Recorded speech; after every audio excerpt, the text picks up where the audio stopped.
Bonjour à toutes et tous. Bonjour. Bienvenue. Bonjour. Bonjour tout le monde. Ce webinaire gaz vert ce matin. Pouvoir mieux en parler à vos clients. Bon, je vous propose d'attendre vraiment 1 à 2 minutes parce que voilà, on sait comment ça se passe. Et que c'est vendredi.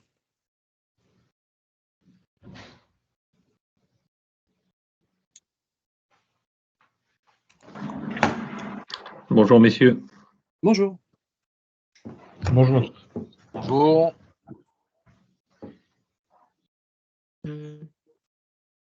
C'est bon.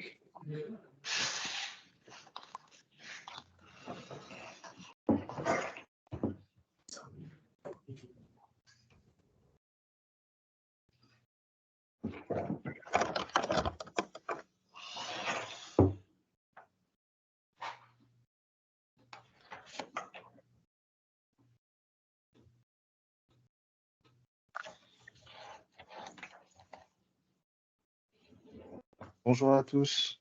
Bonjour. Bonjour.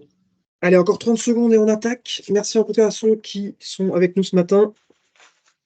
Comme d'habitude, une présentation pendant, 30, 35 minutes. 40 si on est bavard. Et on passera bien sûr à des sessions de questions juste après.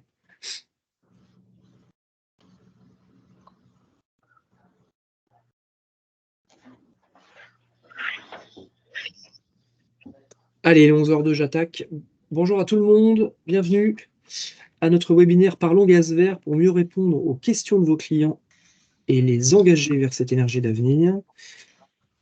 Je me présente, Romain Ruillard, j'ai la chance de diriger l'Association des professionnels du gaz.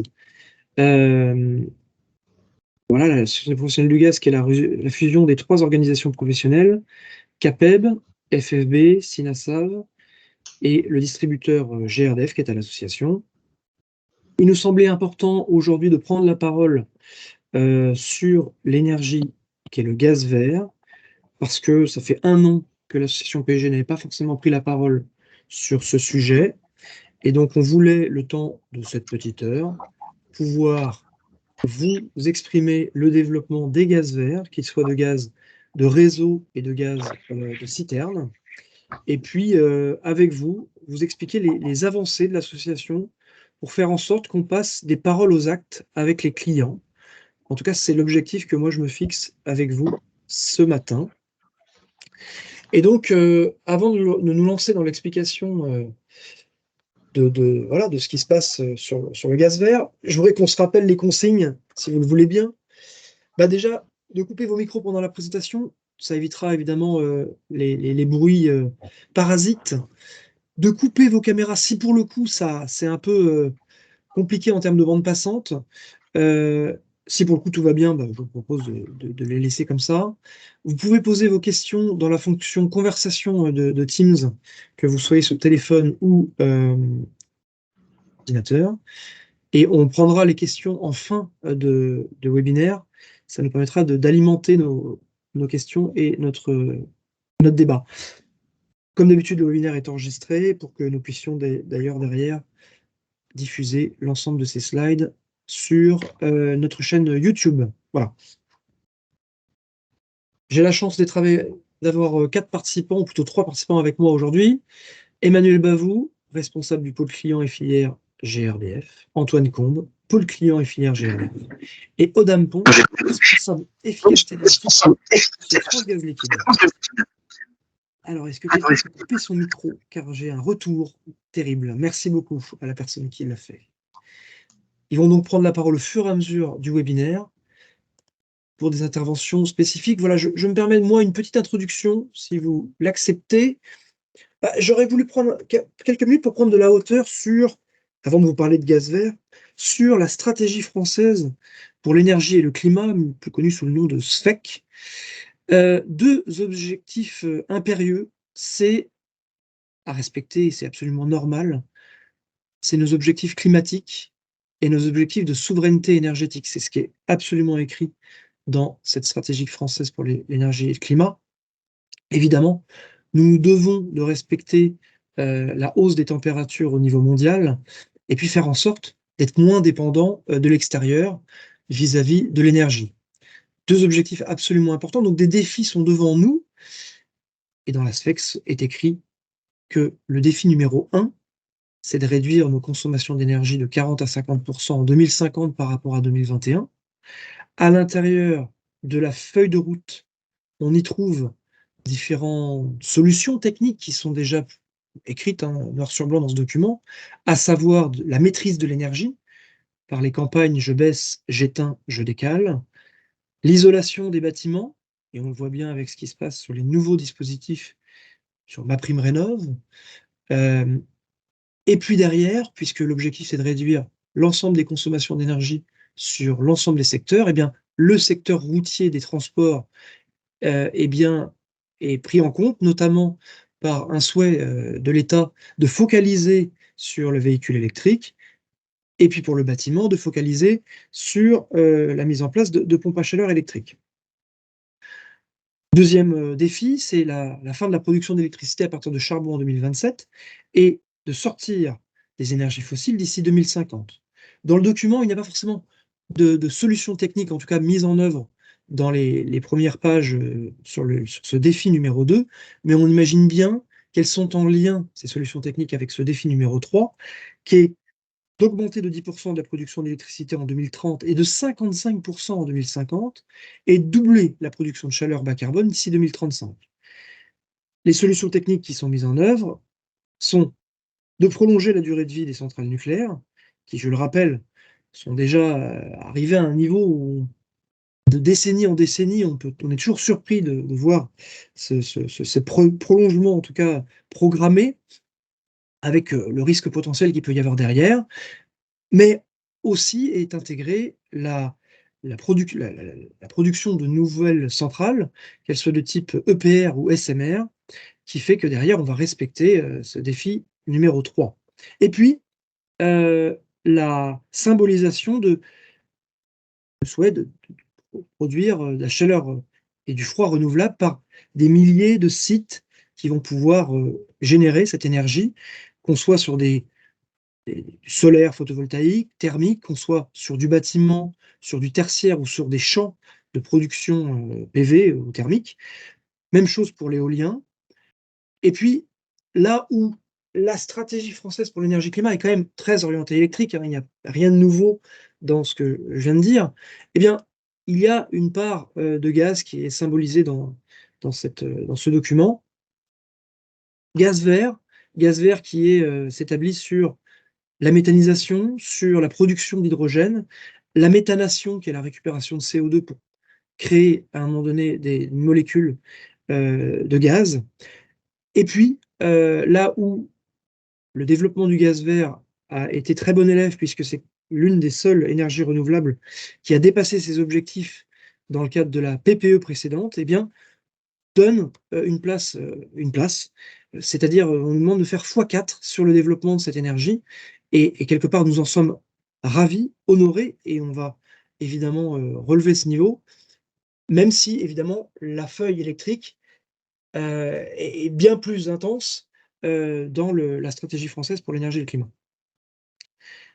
Rassurez-vous en tout cas, le gaz ne pourra pas sortir du mix énergétique français pour des raisons absolument voilà, de besoins énergétiques français qu'il faut couvrir, qu'on soit en mi-saison ou en période de pointe hivernale, comme on a pu connaître il y a 3 semaines, puisque tout Français doit accéder à son niveau de confort.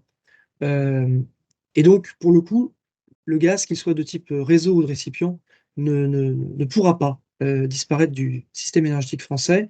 Il devra par contre muter, se transformer, diminuer, c'est vrai, et puis surtout aller vers la décarbonation de notre énergie, et nous en sommes déjà largement orientés vers cet objectif.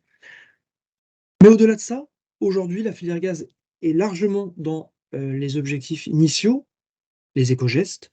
Je rappelle qu'aujourd'hui, nous avons, avec nos matériels, la possibilité de pouvoir baisser, éteindre et décaler, et puis de faire des choses qui sont voilà, accessibles à tous, notamment voilà, désembouer, par exemple, un réseau de chauffage pour pouvoir conserver la performance énergétique d'une boucle à eau chaude. Ce sont des gestes qui, pour le coup, sont dans des niveaux de finances qui sont, à mon avis, acceptables. Ensuite, la possibilité d'installer des équipements performants qui, là aussi, sont dans des niveaux de montants financiers qui sont aussi acceptables. Je pense par exemple à l'installation d'un thermostat qui permet tout de suite de faire des économies d'énergie, la mise en place de robinets thermostatiques à la place de vieux thé de réglage, l'installation de packs hybrides ou de chaudières THPE qui permet tout de suite d'économiser de 20 à 30% sur les économies et donc en CO2 avec la chaudière THPE ou de 30 à 40% avec la pack hybride en énergie et donc jusqu'à 70% en CO2. Et puis enfin, la décarbonation de cette énergie qui est en cours et sur lequel on va longuement s'exprimer aujourd'hui durant ce webinaire sur le gaz vert, et je le rappelle, qu'il soit de type gaz de réseau ou gaz de citerne. Le programme, voilà, c'est de vous expliquer, donner la parole au distributeur GRDF pour nous parler de la dynamique, ce qui se passe sur son réseau, et de France Gaz Liquide pour nous expliquer ce qui se passe chez les propaniers. Une fois que nous aurons exprimé cette dynamique, on pourra parler de la mention gaz vert, c'est-à-dire un écosystème qui permet à vous, professionnels du gaz, de pouvoir déployer ces informations auprès de vos clients, puisque je le rappelle, il faut absolument que vous soyez des ambassadeurs de ce gaz vert, et je le remercie, les 1400 mentionnés gaz vert aujourd'hui en France, qui, jour après jour, déploient ça auprès des clients, mais nous devons avoir une amplification de cet effort pour faire en sorte que nos clients puissent être complètement conscients que quand on dit que le gaz va être interdit dans les prochaines années, c'est absolument faux, puisque je le rappelle que l'année 2023, nous avons eu un large combat pour faire en sorte de sortir de là, et nous en sommes sortis et nous ne pouvons que être fiers de cela. Donc maintenant, revenons sur un débat de vérité, et c'est grâce à vous que ce débat pourra se faire avec nos concitoyens. Et puis dans l'association, nous avons voulu aller plus loin en faisant en sorte de déployer des offres de gaz vert qui sont dans une démarche volontaire, vous professionnels du gaz, à déployer chez vos clients pour pouvoir faire bénéficier aux clients d'un passage voilà, de paroles aux actes, donc de paroles vis-à-vis de vous, vers, pourquoi pas, des contrats de gaz vert qui font que là, on est réellement en train d'avoir une action sur le système énergétique gazier pour le décarboner, et on vous présentera ça évidemment en long en large durant ce webinaire. On pourra évidemment en fin de séquence passer à une séquence de questions-réponses, et là vous pourrez rouvrir vos micros ou mettre vos questions directement dans la conversation. Voilà. Je donne la parole à Emmanuel Bavou qui va nous expliquer la dynamique du gaz vert sur le réseau GRDF, et ensuite à Audin Ponce sur ce qui se passe chez les propaniers. Bonjour à tous. Emmanuel. Oui, bonjour. Je ne sais pas si vous vous souvenez ce que vous faisiez en 2011, mais en tout cas, pour la filière gaz 2011, c'était la première injection de gaz vert dans le réseau de distribution. La filière du gaz vert, c'est une filière qui est jeune et dynamique et pleine d'avenir. C'est ce qu'on va vous expliquer maintenant. Alors certes, on est à 3% de gaz vert aujourd'hui, mais c'est quand même 647 sites. Et en fait, depuis qu'on a fait les slides, Romain, eh bien, il y en a 10 de plus. Je viens de vérifier sur le site de GRDF. Il y a une telle dynamique avec 2 à 3 sites qui s'ouvrent chaque semaine qu'on a du mal à actualiser nos présentations. Ça représente 2 réacteurs nucléaires. À une époque où on parle beaucoup du nucléaire comme solution possible pour la décarbonation, eh bien, les sites de biométhane, croyez-moi, ils s'ouvrent plus vite que des réacteurs nucléaires. C'est une filière, donc je vous disais, dynamique, qui représente l'équivalent de la consommation de 3 millions de logements neufs, avec des vraies disparités. Par exemple, dans le département de l'Aisne, c'est 57% de la capacité en biométhane qui alimenterait le secteur résidentiel. Donc, vous voyez qu'il y a dans certains territoires une forte présence du biométhane dès aujourd'hui. On n'est pas dans des projections à très longtemps. 2030, l'objet, c'est d'arriver à 20% de gaz vert. Vous voyez que la dynamique est lancée, la progression est extrêmement rapide. Là, on parlera de 11 réacteurs nucléaires et les fameux réacteurs nucléaires qui ont été annoncés par le gouvernement ne seront pas pour la plupart mis en service. On aura peut-être un premier éventuellement qui le sera. Pendant ce temps-là, la filière du gaz vert aura avancé rapidement.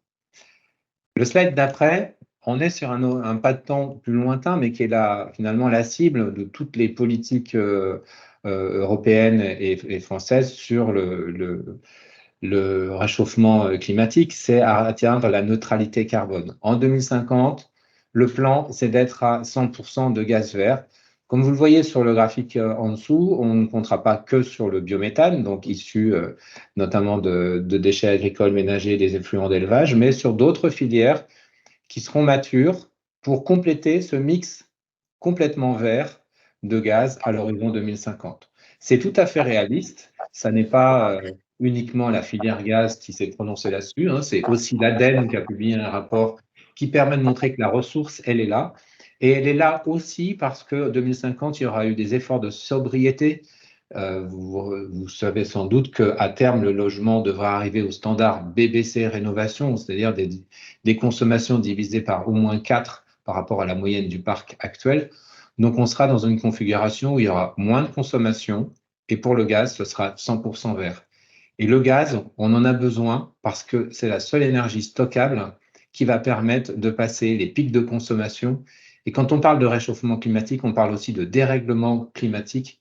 Et donc, quand on peut avoir une période un peu rude, le recours à une énergie stockable est indispensable pour assurer la continuité du confort. Donc, la filière gaz, elle est là, elle répond présent à court terme et aussi à long terme. Et c'est la raison pour laquelle tous les installateurs, tous les acteurs de la filière sont aussi des ambassadeurs de ce discours qui n'est pas forcément connu, et en tout cas pas suffisamment de la part du grand public. Merci Emmanuel. Donc vous avez vu la vision de GRDF avec la vision réseau. Je donne la parole à Odam Pons qui va nous présenter la vision France Gaz Liquide, donc les propaniers, n'est-ce pas Odam? Merci Romain, oui, bonjour à tous. Alors effectivement, France Gaz Liquide, pour ceux qui ne connaissent pas, alors c'est l'association qui représente tous les propaniers et puis les fabricants d'accessoires et divers et variés, donc principalement Antargaz, Butagaz, Primagaz. Ce qu'il faut savoir, c'est que historiquement, le biopropane, c'est un coproduit du raffinage du pétrole et de l'extraction de gaz naturel. Donc, nos propaniers n'ont jamais été producteurs d'énergie. Ils se sont contentés de distribuer cette énergie dans les zones les plus compliquées à atteindre, là où le gaz naturel ne peut pas aller. Donc, on est vraiment une énergie complémentaire du gaz naturel. Et donc, c'est aussi important pour nous de décarboner les zones rurales, là où effectivement il y a beaucoup moins de solutions de décarbonation. Paradoxalement, elles sont toutes produites dans des zones rurales, les ENR, mais aujourd'hui, c'est ces zones-là qui ont le plus de difficultés à se verdir. Donc aujourd'hui, je vais vous parler du biopropane. Biopropane, donc c'est un produit essentiellement issu de la coproduction d'hydrocarbures plus lourds, comme le biogazole et le biokérosène. Donc c'est exactement la même molécule que le propane.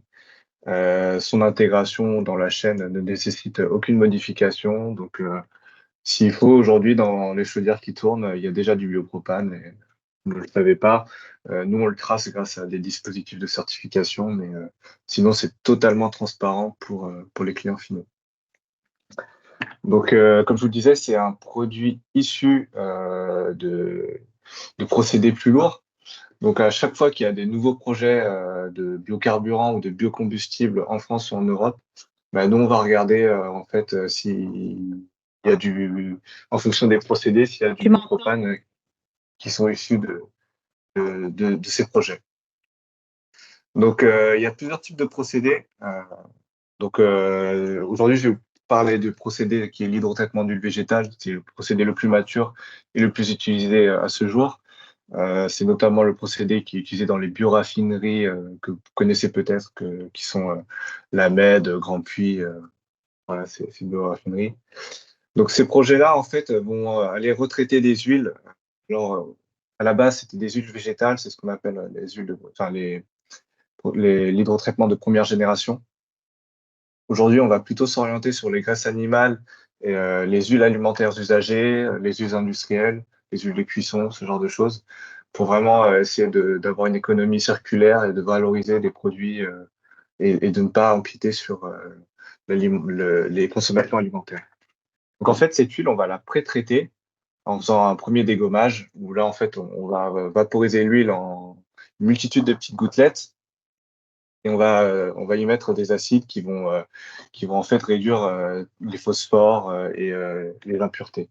Ensuite, on va la blanchir en passant l'huile sur des argiles qui vont permettre d'éliminer tous les minéraux, les pigments, les produits, les oxydes. Et à partir de là, on a une huile plutôt propre, mais dont la composition va être réarrangée via l'hydrogénation. Donc là, on va mettre de l'hydrogène qui va s'accrocher aux molécules d'oxygène qu'on va retirer et qui va s'accrocher aux molécules de carbone pour former les molécules qu'on veut. Donc on passe à l'isomérisation, pardon, où là, en fait, on va réarranger les chaînes de molécules pour obtenir quelque chose de plus solide et de plus résistant et qui ressemble beaucoup plus au carburant qu'on a traditionnellement. Et donc, tous ces produits-là, on va les mettre dans une tour de raffinage et on va obtenir du biopropane, du biobutane, des biocarburants, soit pour l'aviation, soit pour le transport. Donc, en fonction de la manière dont on va paramétrer ces procédés-là, on va obtenir plutôt du biogazole ou du biokérosène avec à chaque fois du biopropane. Si tu peux passer à la slide suivante. Donc ça, c'était une des principales manières dont on avait du bioproduit aujourd'hui. La chose que vous pouvez constater, c'est qu'aujourd'hui, en fait, nos distributeurs de gaz liquide n'avaient pas la main sur la production. Aujourd'hui, on opère une vraie transformation, nous, sur nos marchés, puisqu'en fait, il y a une vraie volonté de nos distributeurs de devenir producteurs d'énergie bio et renouvelable, pour vraiment avoir la main sur le produit qu'ils distribuent aux clients et vraiment avoir la main sur la décarbonation. Donc pour ce faire, en fait, on s'est orienté vers une molécule qui existe déjà, mais qui n'était pas jusqu'à aujourd'hui utilisée comme combustible. Cette molécule, c'est le diméthyléther, donc renouvelable, qui a des propriétés physico-chimiques assez similaires au propane, donc liquéfiable sous faible pression, facilement transportable, quasiment les mêmes propriétés de combustion. Donc on peut le mélanger dans le propane sans aucune modification jusqu'à 15%.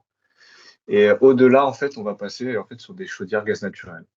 Donc soit on le garde dans des chaudières traditionnelles, on incorpore ce produit dans les chaudières traditionnelles, soit en fait il est susceptible de fonctionner avec des chaudières gaz naturel. Et donc, en fait, ce produit, il est produit par pyrogasification à partir de déchets locaux. Donc, des déchets municipaux, des bouts d'épuration et des déchets industriels. Et donc, ça, c'est des projets. Il y en a un qui doit voir le jour en Angleterre cette année. Il y a 6 projets européens qui doivent voir le jour, dont plusieurs en France potentiellement. Donc, à chaque fois, c'est des projets qui permettent de sortir entre 40 et 60 000 tonnes de produits par an. Donc ça, c'est un vrai axe de décarbonation pour nous et c'est vraiment une manière de se décarboner et d'accélérer encore plus vite nos réductions de CO2. Ouais, donc en effet, Odam, on est d'accord que tout ce qui a été mis en œuvre là permet, selon la base ADEME, base carbone de l'ADEME, de passer de 272 grammes par kilowattheure à 74, soit une réduction de 72%. C'est ça, tout à fait. Et pour les deux côté, produits que je vous ai présentés, que ce soit pour le biopropane et pour le diméthyléther renouvelable. et côté GRDF, donc pour le coup, un passage grâce au développement des gaz verts présenté par Emmanuel, de 227 grammes par kilowattheure à 44 grammes par kilowattheure, soit une réduction de 80%. Voilà. On va dans ce sens, et c'est la raison pour laquelle il nous semble très important d'aller dans cette continuité, d'augmenter nos volumes pour qu'à un moment donné, la SFEC de ces prochaines années soit beaucoup plus prolixe sur les gaz verts qu'elle ne l'est aujourd'hui. C'est bien notre objectif. Voilà. Et tout ça ne passera que grâce à l'ensemble de la filière et je vous compte dedans quand je dis ça.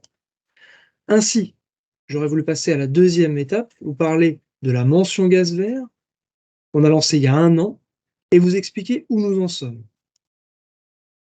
Aujourd'hui, toute la filière est complètement intégrée à cette démarche. L'ensemble des organisations professionnelles, les acteurs de la filière que vous avez en dessous de ce slide, enfin en dessous, en tout cas dans la partie basse. Aujourd'hui, 1400 installateurs sont mentionnés gaz vert et je vous en remercie. Je suis sûr que vous en faites partie aujourd'hui et si vous ne le faites pas, vous allez évidemment suivre nos conseils pour le devenir. Et 300 000 étiquettes compatibles gaz vert ont été commandées. Ces petites étiquettes que vous avez sur la droite, que l'on vous invite tous les jours à coller sur vos équipements quand vous faites l'installation ou la maintenance pour pouvoir créer une discussion avec votre client et pour lequel je suis convaincu que ce client va ressortir grandi. Et une fois que vous serez parti, il pourra aller plus loin en scannant le QR code notamment. Vous, en interne, un autre QR code, très tendance, vous permet, grâce au courrier qu'on a dû vous envoyer il y a 1 an, mais aussi qui a dû arriver chez vous, je pense la semaine dernière ou cette semaine, vous permet de recommander des supports. Donc là, c'est plutôt un QR code d'entreprise, hein, en allant sur boutiquegazvert.fr qui vous permet d'aller commander la fameuse étiquette ou d'une étiquette qui est, pour le coup, customisable à l'effigie de votre société, mais aussi des étiquettes acteurs engagés gaz vert qui peuvent se coller sur le camion, en vitrine. Bref, il est très important que ces images de marque ressortent pour donner de la visibilité à l'ensemble de nos concitoyens. Et donc à nos politiques, évidemment, que je compte dedans. Pour devenir engagé gaz vert, ou en tout cas pour vous rappeler la symbolique de cette pastille gaz vert, je vous rappelle que dès que vous êtes engagé gaz vert sur notre site PG, vous avez cette pastille proche de votre nom de société qui vous permet, lorsque un client fait une recherche sur le site, de pouvoir ressortir et vous différencier, en tout cas grâce à ce site, nous sommes l'écho de cette différenciation. Si vous n'êtes pas encore inscrit, il vous suffit d'aller sur votre espace professionnel du gaz, d'acter ces différents engagements, qui sont des engagements de principe et moraux, qui ont pour objectif de vous engager à informer vos clients sur l'évolution du gaz vert. Et en participant à ce webinaire, vous êtes complètement intégré dans la démarche, en apposant les étiquettes et à vous réapprovisionner régulièrement quand vous n'en avez plus. Et tout ça gratuitement, je le rappelle. Et puis, durant la conversation avec le client, d'expliquer le QR code. Parce que le QR code renvoie sur un site, choisirlegazvert.fr, où vous avez tout ce qui se fait sur le gaz vert, les sites de proximité, où nous en sommes au niveau national, au niveau régional, quels sont les sites partenaires sur lesquels il y a des bonnes affaires à faire, notamment.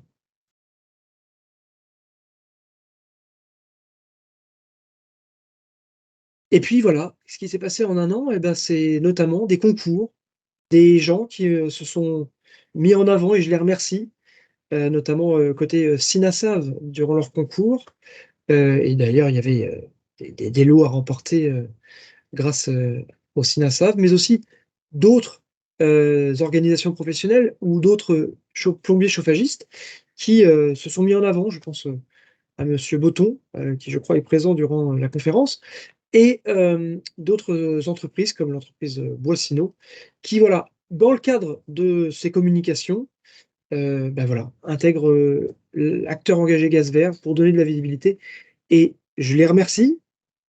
Et en tout cas, je vous invite à faire de même pour aller plus loin que simplement les étiquettes et puis les stickers. Voilà. Mais les fabricants aussi font de même. Les fabricants bien connus, alors la liste n'est pas forcément exhaustive, mais on a ressorti quelques éléments. Je pense à Frisquet, je pense à Saunier Duval, je pense donc au groupe Vaillant, je pense à Chappé, je pense à Oval et à bien d'autres, hein. Je m'excuse pour ceux qui forcément ne sont pas sur le site ou sur le slide. Mais voilà, ça bouge, merci à eux. Et je vais encore plus loin. Certaines villes aujourd'hui, on dénombre 7 à 8 villes qui aujourd'hui, à côté de leur plaque d'agglomération en entrée de ville, viennent y mettre, à côté des villes avec qui ils sont affiliés, une ville engagée gaz vert, voilà, dans lequel, pour le coup, il y a une ambition, soit d'avoir un site de méthanisation, soit tout simplement d'y croire, et donc d'être une ville engagée gaz vert. On n'a pas tout mis, mais il y a des maîtres d'ouvrage, des promoteurs qui se sont engagés à être des acteurs engagés gaz vert. Et donc ça bouge. Et donc merci à eux, merci à vous d'aller dans ce sens. L'association PG est allée un tout petit peu plus loin là, ces derniers mois pour, comme je le disais, de passer des paroles aux actes. Et vous allez voir, on va vous exprimer tout cela. On est parti du constat qu'aujourd'hui, nos 15 000 PG visitent plusieurs millions de clients par an, et donc vous avez évidemment un rôle majeur à jouer dans la transition énergétique, et que ce nombre de visites chez les clients peut largement faire en sorte d'aller proposer un discours différenciant, et puis surtout de donner des perspectives à vos clients gaz. Et c'est la raison pour laquelle on vous invite à vous intégrer dans cette démarche. À noter qu'en 2023, je vous le rappelle, c'était le lancement d'acteurs engagés gaz vert. Eh bien, en 2024, on voudrait vous proposer des offres contractualisées par l'association PG ou, si j'y allais moi en tant que client, sur ces sites, NG Équateur, ILEC, Mint Energy et DINEF qui sont nos partenaires aujourd'hui, eh bien j'aurai leur offre sans plus.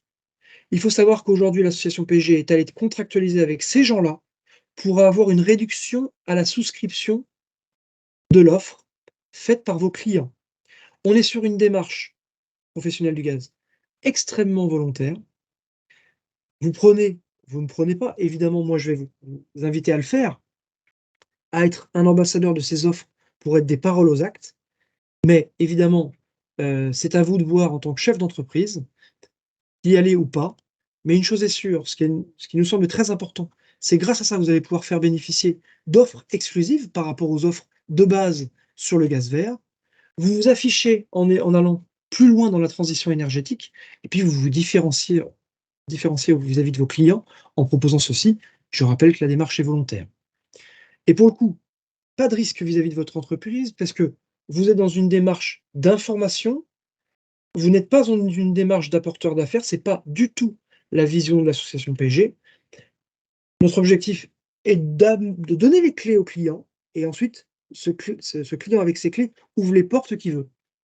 Par contre, évidemment, sachez-le, si un client a ouvert une offre de gaz vert par vos conseils éclairés, eh bien, et s'il n'est pas content, ce client, sachez qu'il peut changer de fournisseur. Ceci, c'est réglementaire, c'est rapide, c'est gratuit, c'est sans préavis, c'est sans coupure de gaz, et ça se fait de manière totalement régulière par les clients, jour après jour aujourd'hui. Donc vous n'allez pas être mis en porte-à-faux, sachez-le, chers professionnels du gaz. Pour le coup, je laisse la parole à Antoine Combe, qui va nous expliquer maintenant l'intérêt de pouvoir changer ces matériels et d'aller vers les offres de gaz vert. Antoine, je t'en prie. Bonjour à tous et merci Romain. Donc, effectivement, je vais vous donner quelques chiffres impressionnants, puisque en fait, changer son ancienne chaudière gaz pour une chaudière THPE et souscrire à une offre de gaz vert, c'est diviser pour vos clients son empreinte carbone par 8. Et en plus, bonne nouvelle, une offre de gaz vert, ce n'est pas forcément plus cher qu'une offre de gaz naturel, puisqu'il existe plusieurs offres de gaz vert qui ont un prix équivalent ou inférieur par rapport au prix repère qui a été fixé par la Commission de régulation de l'énergie. Autre avantage du gaz vert, c'est que tous les équipements gaz, qu'ils soient neufs ou anciens, sont compatibles à 100% avec le biométhane, sans réglage sur l'équipement. Alors, pour vous montrer l'impact concret de la baisse des émissions de CO2 en changeant d'équipement et en souscrivant une offre de gaz vert, nous avons réalisé le tableau comparatif sur la droite. Alors, nous avons pris en compte donc, la consommation en gaz d'un logement moyen en France, avec 10 800 kWh de gaz pour une chaudière ancienne. Dans ce cas, les émissions annuelles de CO2 sont de 2,6 tonnes pour le chauffage, sachant qu'un Français moyen émet 10 tonnes de CO2 par an pour se nourrir, se déplacer, se loger ou voyager. Dans ce cas-là, finalement, le chauffage, c'est un quart des émissions annuelles d'un particulier. En passant une chaudière THPE, finalement, votre client, il réduit déjà ses consommations et donc ses émissions de gaz à effet de serre de 30%. Et lorsqu'il souscrit à un contrat avec 100% de gaz vert, il divise alors toutes ses émissions par 8. Et donc se chauffer représente seulement 0,3 tonnes effectivement de CO2 par an, et c'est moins de 5% des émissions de CO2 sur toute une année.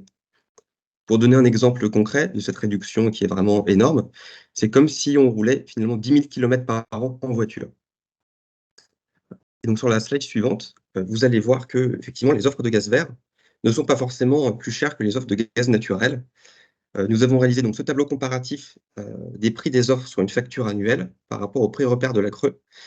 Et donc voici un exemple d'une facture pour un client qui aurait une consommation donc un peu élevée, voilà, de 20 000 kWh par an.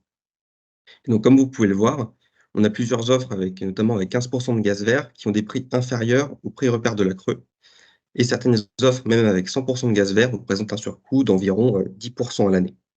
Effectivement, en fonction de leur budget, les particuliers peuvent donc souscrire à des offres avec plus ou moins de gaz vert. Et autre bonne information à savoir, c'est que plusieurs offres de gaz vert sont à prix fixe pendant 1 an. Donc ça permet à vos clients effectivement de souscrire à des offres et finalement de suivre facilement leur budget. Donc concrètement, comment porter la démarche auprès de vos clients? Eh bien, c'est très simple. Lors d'une intervention chez votre client, vous pouvez lui remettre un flyer d'information sur le gaz vert et les offres de fournisseurs. Vous avez reçu ce flyer-là dans le courrier. Et donc sur ce flyer-là, le client a tout un tas d'informations sur le gaz vert et puis il y a également un QR code qui le redirige vers la page des professionnels du gaz qui référence donc les 5 offres des fournisseurs partenaires.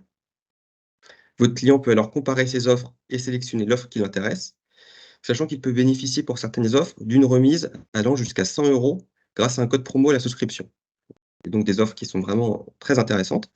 Et puis lorsque le client souscrit à une offre, c'est simple puisque c'est le nouveau fournisseur qui s'occupe de tout, c'est-à-dire de la résiliation du contrat actuel du client. Et donc en quelques jours, votre client bénéficie de cette nouvelle offre gratuitement et sans coupure de gaz. Et donc pour vous aider à porter cette démarche, l'association PG a créé 2 pages sur ces offres de gaz vert. Il y a la page sur les particuliers, donc à gauche, qui référence toutes les offres disponibles des fournisseurs partenaires avec le prix de l'abonnement, le prix au kilowattheure. Donc ça permet aux clients de comparer facilement ces pages-là. Et puis il y a également quelques informations donc, sur ce qu'est le biométhane. Et vous avez également donc sur la... Ici, on répondra effectivement à toutes les questions un petit peu plus tard. Et donc, et donc sur la droite, la page pour les professionnels, donc qui référence également ces offres-là. Il y a également à la fin donc une foire aux questions qui vous permettrait de répondre effectivement aux éventuelles questions que pourraient se poser vos clients sur cette démarche-là. Nous vous enverrons les liens vers ces pages à la fin de ce webinaire. Là, je vous propose de faire un petit zoom sur le flyer que vous devez retrouver effectivement lors d'une intervention, que vous pourrez remettre à vos clients lors d'une intervention et que vous avez reçu dans le courrier. Donc voilà, c'est là où il y a toutes les informations sur les offres, le QR code qui redirige vers la page. C'est un document voilà, assez simple et qui résume tout sur une feuille A4.